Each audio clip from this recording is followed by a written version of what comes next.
Италиянын өкмөт башчысы Джузеппе Конте соода-саттык ишмердүүлүгүнүн бардык түрүн токтотууну жарыялады. Өлкөдө дүкөн, бар, паб, ресторан, чач-тарач, суулук салондору жабылды.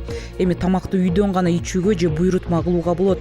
Ал эми фабрика, завод, банк, почта, камсыздандыруу жана финансылык компаниялар ишин уланта берет. Ушул тапта Италияда коронавируска кабылгандардын саны 13кө чамалады. Көз жумгандардын саны 800дөн ашты.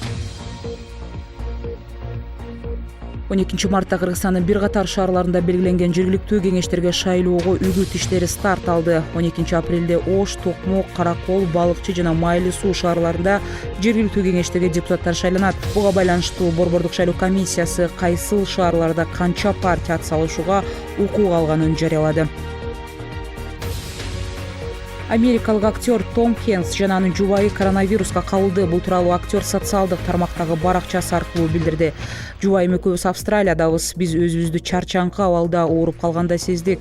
Рита кечээ чыйрыгып чыкты. Баарын туура кылуу үчүн бизден коронавирусту аныктоочу тест алышты. Жыйынтыгында коронавирус жукканы аныкталды деп жазган актер. Ирак, Кувейт жана Сауд Аравиясы мунайдын баасын төмөндөттү. Тагыраагы $6 төмөндөдү. Маалыматтарга караганда баалардын төмөндөшү орус позицияларын алсыздандырууга багытталган. Беле кетсек, Ирак жана Кувейт ОПЕКке мүчө өлкөлөрдүн сап башында турат. Ал эми ОПЕК деген бул мунай өндүрүүчү, экспорттоочу өлкөлөрдүн уюму болуп эсептелет.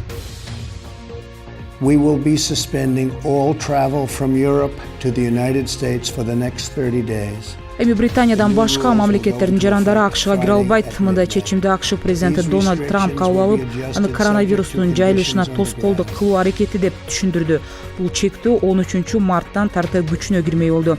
Президент Европа биримдиги эпидемиясын эскертүү боюнча эффективдүү чараларды көрбөй жатат деп сындады. Парламентте дары-дармектердин баасын көзөмөлдөө сунушталды. Бул боюнча бүгүнкү жыйында депутат Иса Өмүркулов саламаттыкты сактоо министрлигине кайрылды. Элекүлүү дары-дармектин баасы апта сайын өсүп бара жатканын белгиледи. Айрым фармацевтикалык ишканалар мындан ири пайда көрүп жатат деп эсептейт. Дары-дармектердин баасын катуу көзөмөлдөө керектигин, алардын сактоо мөөнөтү дагы белгисиз деп айтты. Айрыкча бюджет жаатында иштегендер жана пенсионерлер мындай баада сатып ала алышпайт деп белгиледи эл өкүлү. Быйыл бактарак отургузуунун жалпы республикалык күнү 28 мартта белгиленмей болду. Аталган токтом долбоорун Жогорку кеңештин депутаты Айнуру Алтыбаева демилгелеп, парламентте колдоо тапкан. Бул күнү бардык кыргызстандыктар бактарактарды өзүнүн үйүнүн короосуна, көчөлөргө отургузса болот. Анын жол-жобосун жергиликтүү бийлик тарабынан аныкталмакчы.